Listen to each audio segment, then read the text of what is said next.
Jadi hari ini aku mau makan samyang pakai bakso Solo samrat keju ditemenin sama alat makan dari tangan Dewa Bolong. Biasanya kan Trisula Neptunus ya, sekarang aku punya tangan Dewa Bolong. Ini samyangnya bakal next level banget soalnya pakai kuah dari bakso Solo samrat yang super enak itu. Bismillahirrahmanirrahim.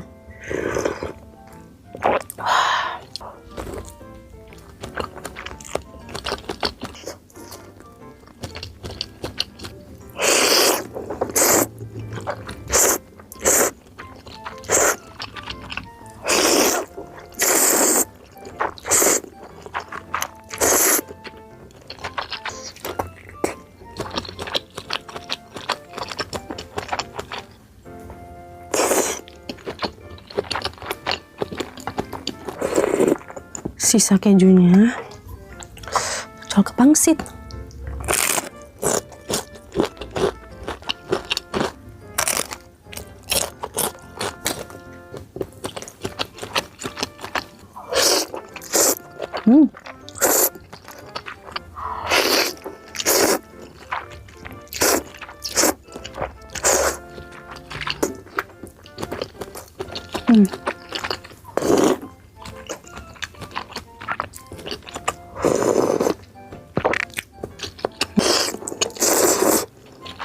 Ini aku beli online ya bakso samratnya.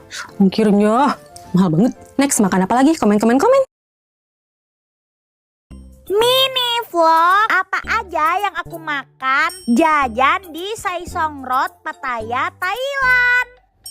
Sebelum berangkat jajan aku mau dandan dulu. Selalunya tiap hari aku selalu pakai Skintific Matte Cushion ini. Yang aku suka dia tuh matte banget. Jadi cocok banget buat orang yang suka ngebolang kayak aku. Karena ini bisa bikin make up kita tahan banting woy. Tuh kan lihat cakep betul kayak Dewi Persik. Sekarang aku mau berangkat jajan dulu. Dadah. Pas baru nyampe itu aku langsung nemu ini si mangga koin. Asal kalian tahu ini tuh nggak ada bijinya loh. Jadi nanti dipotong-potong sama si abangnya itu terus tengahnya tuh bolong. Sebenarnya aku disuruh milih mau saus Thailand apa bumbu garam. Tentunya aku milihnya saus Thailand. Lanjut. Wah, ada dumpling udang. Ngiler pol soalnya dia tuh endut-endut. Udah gitu isiannya tuh full daging udang, ada ekornya lagi. Lanjut. Nah, ini kesukaan aku nih, prasmanan gorengan Thailand. Ada ebi furai, tapi aku maunya chicken crispy. Udah gitu stik crab yang crispy ini enak tahu. Soalnya aku udah pernah beli. Nah, ini tuh stik cumi, aku suka. Apalagi ya bingung enak semua. Udah deh ini aja. Kapun kap. Lanjut. Hurai. Nggak nyangka ternyata aku nemu anggur laut. Anggur laut ini tuh krenyes-krenyes. Ada juga yang bilang ini apel laut. Nanti dimakannya pakai bumbu hijau Thailand ini. Aku ambil satu aja soalnya ini lumayan harganya 80 baht. Lanjut. Supaya enggak keselak mangga kita beli minum lah. Ini tuh es lengkeng kesukaan aku. Aku suka banget beli ini soalnya lengkengnya nggak pelit. Ukurannya gede-gede lagi jumbo. Aku selalunya minta ekstra lengkengnya. Harganya 50 baht. Sekarangnya waktunya kita makan. Tuh lihat kan mangganya bolong tengahnya. Rasanya itu asem kecut tapi enak karena dia tuh pakai bumbu Thailand kan. Nah, jangan bingung ini tuh emang bisa dimakan pakai kulitnya. Aku kasih bintang 1 miliar. Tapi salpok dah padahal udah malam kan. Make up aku masih tahan banget woy. Best banget dah cushion Skintific. Sekarang kita makan dumpling udang. Lihat deh dia tuh gemoy banget ukurannya. Empuk, lembut, udangnya kenyes-kenyes. Aku kasih bintang 20 triliun. Ini tuh kan aku jadinya beli 3. Aku suka banget nih yang king crab ini. Soalnya dia empuk banget. Aku suka luarnya crispy. Aku kasih bintang 70 triliun. Kalau Hoi Toit ini aku mah udah pernah sering makan di Jakarta. Rasanya mirip-mirip lah. Aku kasih bintang 6 miliar. Kebabnya enak. Ini tuh isinya ayam ya, banyak sausnya. Aku kasih bintang 10 triliun. Cerita ini kejadian di akhir dekade 90-an, sekitar tahun 1999 atau 2000-an lah. Ada seorang sepasang suami istri. Ini nama asli by the way. Namanya Rosa dan Doni. Umur mereka sama-sama menuju 30 tahun. Doni ini pegawai BUMN dan Rosa tuh ibu rumah tangga. Dan mereka ini tinggal di daerah Jogja. Nah, di tahun itu tuh tahun keempat mereka nikah dan mereka belum juga punya anak. Sempat kepikiran sama mereka buat coba ke dokter, program bayi tabung atau program-program dari dokter gitu. Tapi setelah dipikir-pikir lagi, akhirnya mereka nggak jadi ikut program itu. Dan ya udah, kalau emang belum rezeki mah nggak apa-apa, ikhlas aja. Semoga nanti ada jalannya buat punya anak gitu, mereka mikirnya. Nah, di suatu hari Doni ini dinas keluar kota sekitar 5 harian, Nat, Moy. Dan ini kali pertama Doni ninggalin Rosa sendirian. Udah tuh, selama 4 malam Rosa tidur sendirian di rumahnya. Singkat cerita di hari kelima, itu tuh hari Jumat. Itu hari dimana harusnya Doni balik dari dinasnya dia. Dan sekitar jam 12 malam Rosa buka pintu depan karena Rosa ngedengar ada orang ngetok-ngetok pintu depan rumah dia. Pas dibuka, ternyata Doni. Nah, setelah masuk rumah, entah kenapa di malam itu Doni itu birahi banget, Nat, Moy. Dan Doni itu minta buat berhubungan sama istrinya. Di situ Rosa mikir, oh mungkin udah 5 hari nggak ketemu, kangen kali suami gue sama gue gitu. Iya. Ya udah tuh, mereka ngelakuin hubungan suami istri di kamar mereka. Dan di saat itu Rosa ngerasa kok Doni itu agak beda. Bedanya tuh Doni pas lagi berhubungan suami istri itu, suaranya Doni ini kayak berat menggeram gitu loh. Kayak kayak gitu. Dan satu hal lagi yang gak biasa, Nat, Moy, si Doni itu mainnya bener-bener hebat banget, kayak jago dan kuat banget gitu loh. Emang tadinya dia nggak kayak gitu? Sebenarnya lebih ke arah kayak nggak pernah nih Doni sejago ini gitu loh, dan sekuat itu, bener-bener lama banget mainnya. Oke. Dan gara-gara itu Rosa tuh bener-bener kecapean sampai tepar banget dia. Nah, begitu paginya si Rosa ini bangun, itu kondisinya udah jam 10 pagi. Telat tuh si Rosa bangun karena biasanya dia sholat subuh dan jam 8 pagi udah beres-beres rumah. Tapi dia lihat si Doni ini udah bangun duluan. Nah, Rosa nanya ke Doni, aku kesiangan kok nggak dibangunin. Terus di situ Doni jawab, iya tadi malam aku sampai rumah kamu udah tidur, kayaknya kecapean banget. Makanya aku nggak berani bangunin, takutnya kamu ngantuk. Nah, si Doni tuh bilang, lagian ini hari Sabtu juga ya, biarin aja kamu istirahat sampai siang. Kaget dong Rosa, kayak lu berdua tadi, kayak ya baru sampai rumah, gimana caranya? Padahal tadi malam gue sama suami gue bisa main gitu kan. Tapi di situ Rosa diem aja karena dia takut kalau mungkin ya dia halu atau cuma mimpi doang gitu. Takutnya malah salah paham juga ya. Betul. Akhirnya dia nggak ngomong. Akhirnya dia nggak ngomong, diem doang.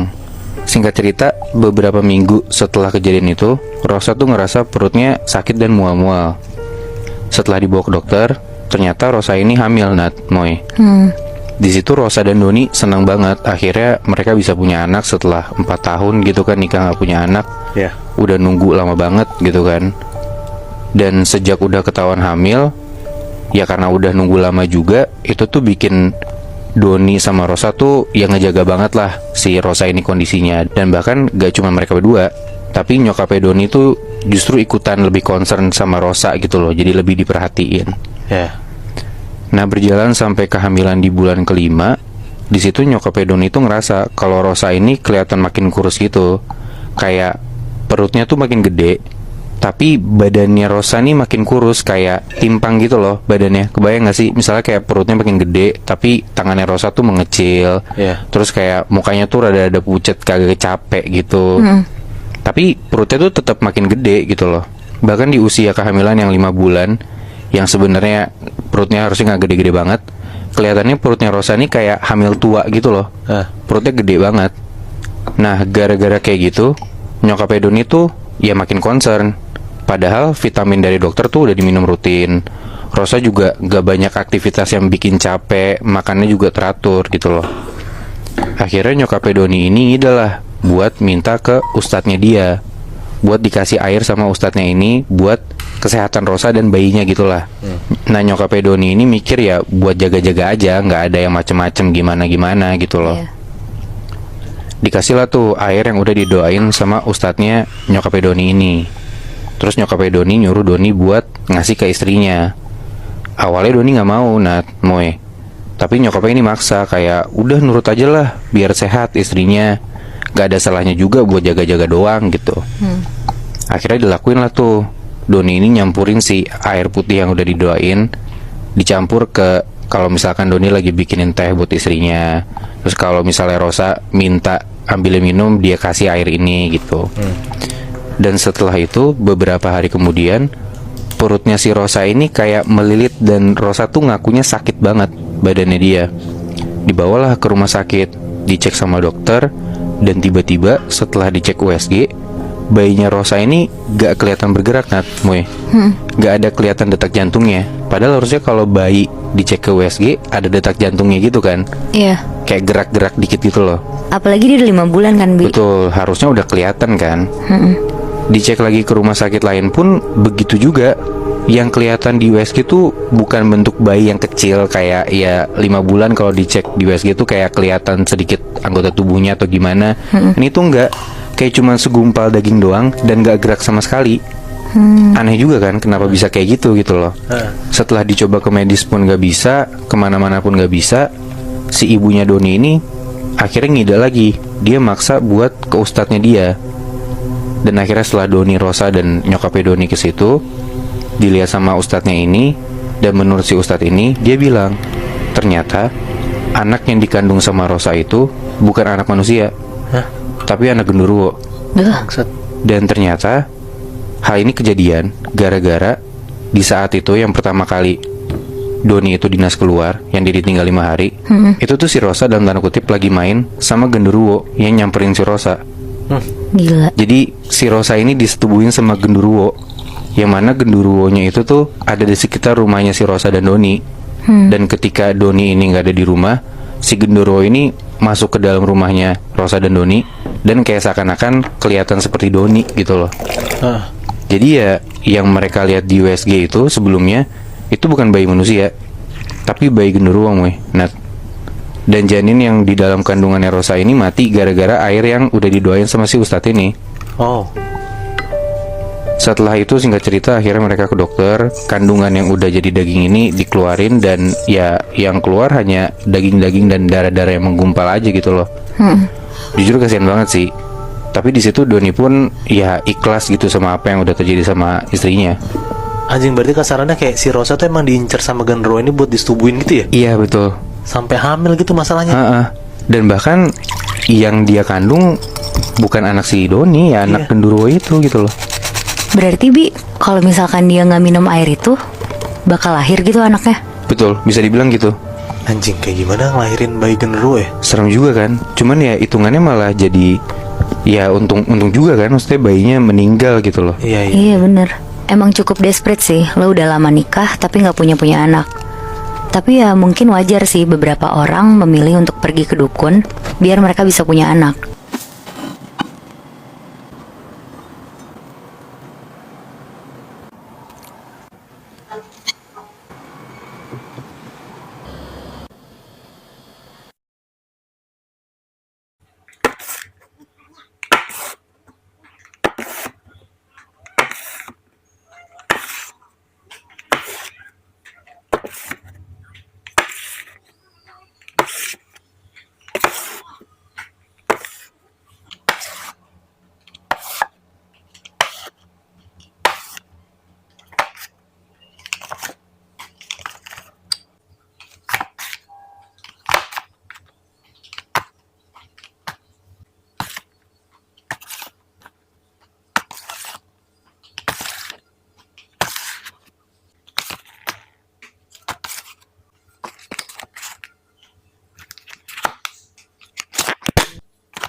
Bakso dimandiin cabai setan sebasku. Waduh dudu, ini Mimin obatin jadi bakso tersadis yang pernah ada di muka bumi. Hayo, siapa yang belum pernah ke bakso fenomenal ini? Ini tuh bakso jenggot guys. Gila loh, ini baksonya tuh sampai ketutupan cabai sebanyak itu guys. Kalau lambung bisa ngomong pasti udah menjerit ya lihat bakso sesadis ini. Tapi entah kenapa malah bikin ngiler, apalagi pakai jeroan guys makannya. Babat hitamnya pakai kuah cabai setan. Mantep banget guys, kuahnya tuh sampai keluar minyak cabenya gitu loh. Jeroan-jeroannya juga nggak amis sama sekali. Ini bener-bener pedes banget guys kuahnya, tapi juga nikmat banget. Kalau pesen bakso di sini bisa request pakai lemak yang banyak dan gede-gede kayak gini. Dan ini Mimin pakai kuah orinya yang butek dan berkaldu. Bakso iganya guys sepentungan gede. Isinya juga ada daging iga yang tebal. Tapi tetap dong harus disaus dan sambelin sampai merah kayak gini. Lihat nih lemak dan tetelannya bener-bener segede-gede itu potongannya. Parah guys, ini enak banget. Ukuran baksonya gede, berdaging, dan ternyata ini varian keju. Meleleh kayak gini kejunya. Mereka sekarang ada menu bakso bakar loh guys. Satu sup dapat 5 bakso segede-gede ini. Dan Mimin tuh suka sama bumbu bakarannya yang sedap, terus manisnya pas gitu. Saking lengkapnya, setelah makan bakso di sini tuh ada sop buah yang varian buahnya tuh banyak. Buset, ini tuh seger banget guys. Terus ada es teler 1 ember yang super creamy dan herannya nggak over sweet. Kalau ke Malang jangan ke bakso itu aja dong, cobain bakso jenggot.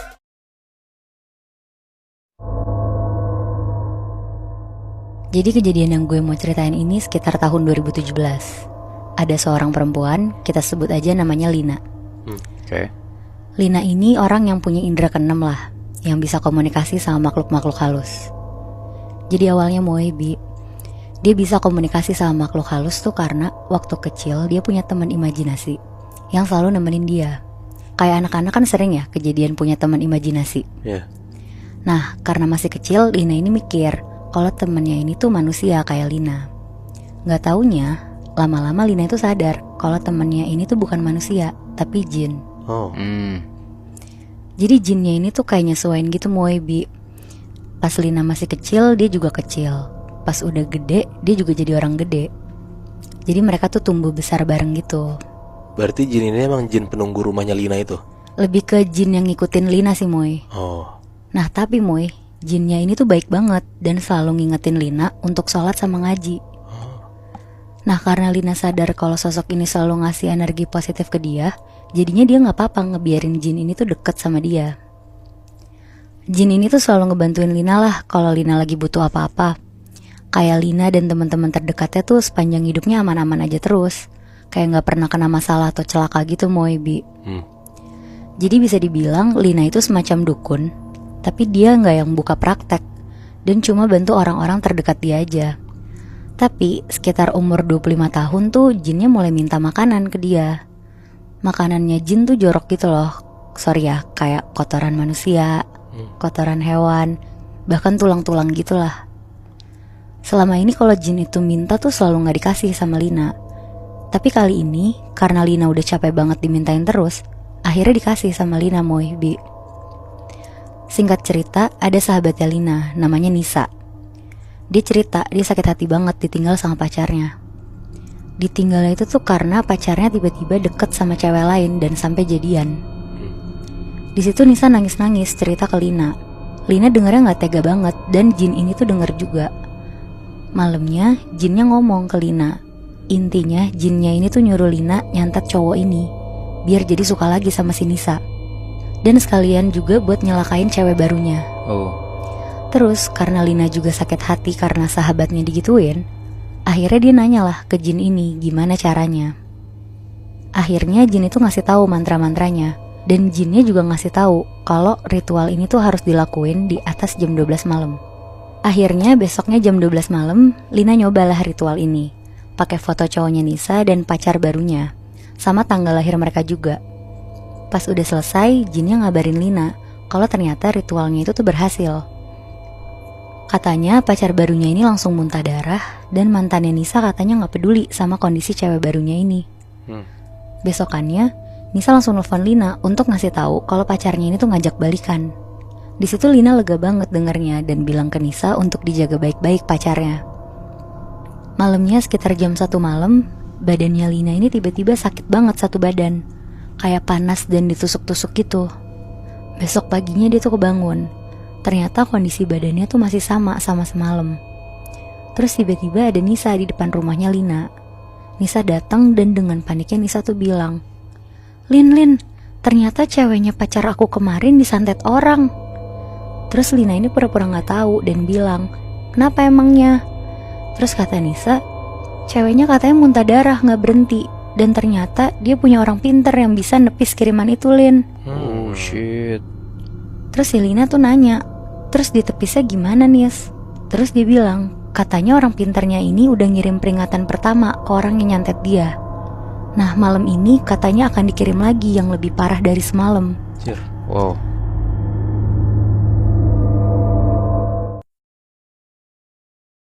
Jadi hari ini aku mau makan seblak pakai sosis ular rantai. Ini sosisnya punya Kak Vira, gendut girl. Belinya di Oren terus dikasih bonus. Makasih Kak. Seblak sama bakso acinya aku beli di Ciri Khas Oma. Belinya di TikTok Shop. Cobain sosis ular rantainya dulu. Bismillahirrahmanirrahim.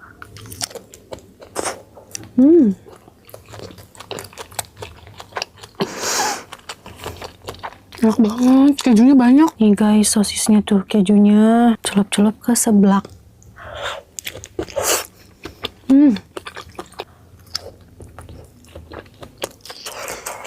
Ini sebenarnya dikasih saus black pepper, cuman aku kurang suka saus black pepper, jadi aku pakai seblak aja. Ini bumbu seblaknya enak banget ya, pedes gurih gitu, dan seblaknya tuh pakai bumbu basah gitu. Ini isi ayam suwir.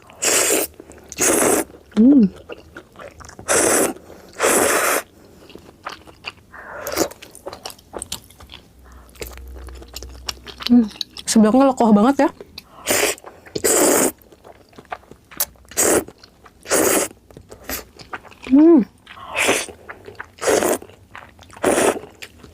Seblak pakai sosis beginian enak juga ya ternyata, jadi unik gitu makannya.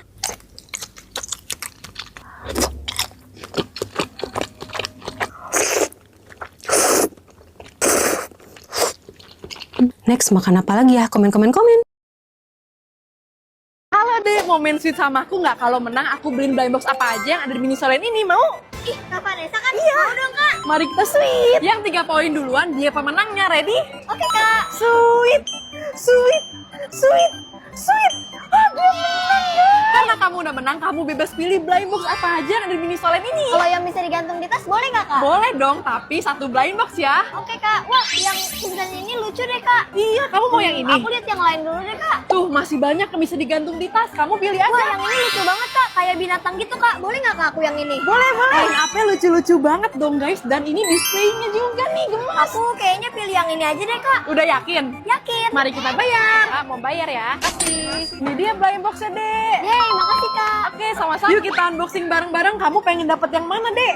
Aku mau yang Piggy atau nggak yang secret? Wih, ada secret. Langsung aja dibuka blind box-nya. 1, 2, 3. Kira dapat yang Dedek mau atau enggak ya? Jangan lihat kartunya. 1, 2, 3.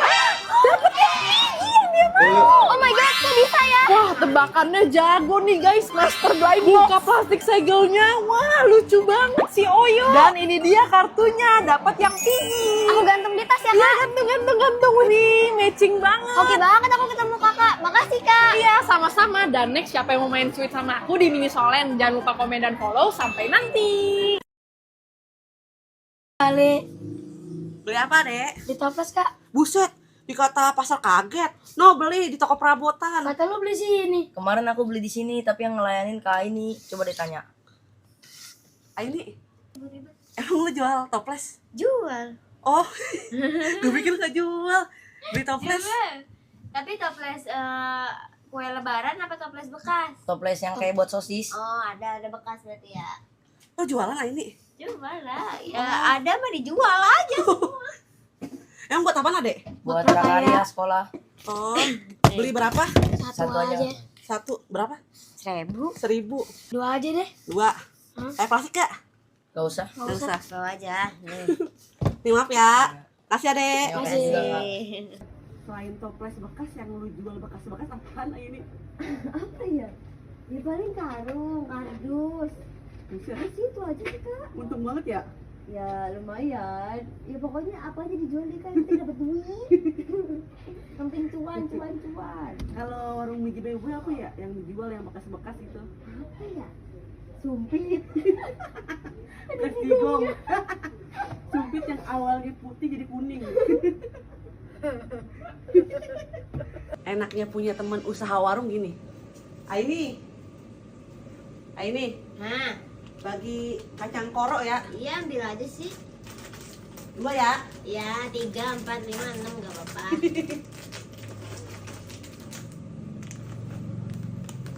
Lagi kopi ya.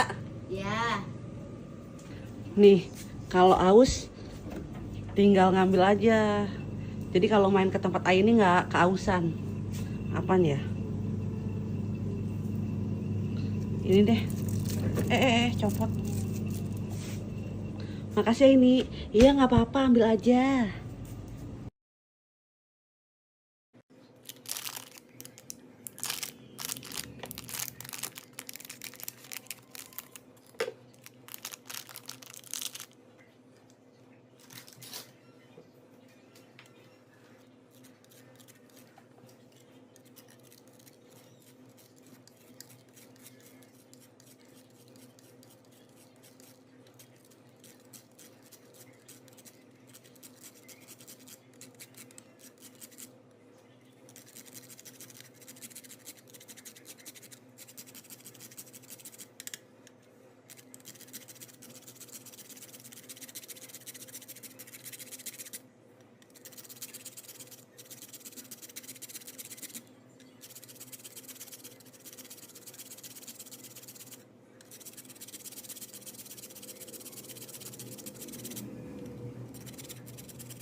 Makin lama makin gempak ya gerobok dessert ni Mat. Setiap kali pergi kalau orang ramai tu dah biasa dah walaupun kedai baru buka. Masalahnya makanan dekat dalam kedai tu makin banyak. Yang tak tahu lagi gerobok dessert ni dekat Laken JB tau. And apa yang Mira suka dengan kedai-kedai dessert dekat Johor ni sebab makanan dia ada yang lain dari lain Mat. Contohnya macam telur pindang ni ha. Dan kalau korang tengok pula cila dia orang yang banyak-banyak ni, korang mesti tak tahu nak pilih apa sebab terlalu banyak pilihan dessert tau. Mesti akan jadi rambang mata punyalah. Dan yang lagi best dekat gerobok dessert ni sebab bukan setakat makanan dessert je tau, tapi diorang ada juga bukeh-bukeh gift untuk birthday ke anniversary ke apa-apa je lah. Berbalik kepada dessert diorang pula, Mira tak pernah ya jumpa croissant yang besar macam ni. Bukan tu je Mat, dessert-dessert viral macam mochi cheesecake ke tiramisu ke semuanya ada tau dekat gerobok dessert ni. Dan kalau korang nak dessert yang rasa coklat dan berkrim, kena try yang Milky Hershey ni tau. Sebab tu Mira cakap dekat gerobok dessert ni ada makanan yang Mira tak pernah jumpa Mat. Salah satunya cilok ni lah. Lepas tu kalau korang nak makan kek yang besar sorang-sorang penuh rasa coklat, diorang ada juga moist banjir ni ha. Dan serius ya, tom yum Bangkok ni sedap sama macam yang Mira makan dekat Thailand tau. Sekarang kan musim tiramisu kan, jadi kalau korang nak tiramisu yang petak ke bulat ke, diorang ada juga. Yang teringin kunafa pun dekat sini ada macam-macam flavor, tapi yang kita orang ambil ni madu 3. Kalau untuk bubur paru ni memang setiap kali kalau kita orang pergi gerobok dessert kita orang akan ambil. Sama jugalah dengan meatball ni sebab sedap Mat. Lagi satu Mira nak bagi tahu, kalau dekat JB ni kek Hawa Bakery hanya ada di gerobok dessert tau. Memang padu cai. Muibi, Iya. gue mau ceritain lagi tentang pengalaman KKN salah satu pendengar Scary Things. Jadi kita sebut aja namanya ini Mira ya. Mira KKN di Sumatera selama 40 hari. Di situ minggu pertama tuh dia ngerasa normal-normal aja. Sampai akhirnya masuk ke minggu kedua dia mulai ngerasain sesuatu yang aneh. Jadi Mira tuh mimpi kalau di dalam rumah tempat dia tinggal selama KKN itu tuh dia ngeliat ada kerisnya. Dan besokannya dia langsung nanya tuh ke warga setempat. Katanya emang bener nih ada keris di rumah yang ditempatin Mira. Dan ternyata lokasi kerisnya itu tuh disembunyiin di kolong lemari tempat Mira sama teman-teman ceweknya tuh tidur. Di situ pada langsung diem, terus kayak ngerasa apa yang dimimpiin Mira nih emang bener kali ya gitu. Terus ada satu temennya Mira yang ngomong kalau Mira tuh ada yang jagain. Dan emang di sekitar posko tuh lagi banyak banget didatengin sama makhluk halus gitu. Terus ada lagi, katanya temen kelompok Mira yang cowok pernah ngelihat anak kecil sekitar jam 1 malam, kayak umurnya tuh 6-8 tahun gitu, lari-larian, terus geder-geder pintu rumah di posko itu. Terus kata teman Mira yang bisa ngeliat itu, katanya anak kecil itu tuh ngikutin si Mira. Nah karena si anak kecil ini tuh ngerasa kalau si auranya si Mira tuh aneh banget, kayak wangi, terus kayak ada penariknya gitu. Nah karena si Mira ngerasa terancam, dia akhirnya nelfon ibunya. Terus kata ibunya, nanti dia bakal nanya ke ustadz yang biasa ngobatin orang dari hal-hal gaib. Terus udah tuh, singkat cerita, beberapa hari setelahnya ibunya tuh nelfon Mira. Dia bilang dia tuh habis cerita sama ustadz itu. Dan ternyata emang bener tuh kalau si Mira tuh diikutin sama sosok anak kecil, bahkan lebih banyak lagi. Jadi Mira di situ akhirnya langsung dikirimin ayat-ayat ruqyah dari jauh, dan Mira juga disuruh untuk rajin ibadah. Terus akhirnya di situ Mira ngerasa tuh setelah dia ngelakuin itu semua, dia ngerasa udah nggak ada gangguan lagi. Tapi nggak taunya malam Jumat beberapa hari setelah itu, Mira tuh kayak nantangin si temennya yang bisa ngeliat itu. Mira bilang kalau dia tuh pengen ngeliat kodam temennya itu di malam Jumat. Yang udah dia diikutin masih mancing buat kayak gitu ya? Iya, karena dia tuh ngerasa udah gak kenapa-napa kan. Nah, katanya si temennya ini tuh punya kodam yang dia dapat pas lagi situasi mendesak. Terus akhirnya katanya si temennya itu tuh boleh, dan Mira disuruh nunggu yang lain tidur dulu. Terus akhirnya sekitar jam 1 pagi, Mira sama beberapa temennya tuh penasaran juga nih mau ngeliat kodam si temennya ini. Jadi si Mira itu ngeliat temennya kayak lagi manggilin kodamnya gitu. Dan tiba-tiba kerasukan. Kerasukannya itu tuh kayak bener-bener jadi macan, cuma geraman doang nih yang mereka bisa denger. Dan untungnya gak agresif gitu. Terus di situ anehnya Mira tuh ngerasa badannya dia tuh kayak dingin satu badan. Terus dari punggung belakangnya dia tuh kayak ada yang narik mau keluar gitu. Di situ Mira tuh secara nggak sadar tiba-tiba langsung duduk ngedeketin temennya ini, terus bilang, ah ini mah macan bayi, sambil cengengesan gitu. Dan bahkan Mira sendiri tuh katanya nggak sadar kalau dia tuh ngomong kayak gitu.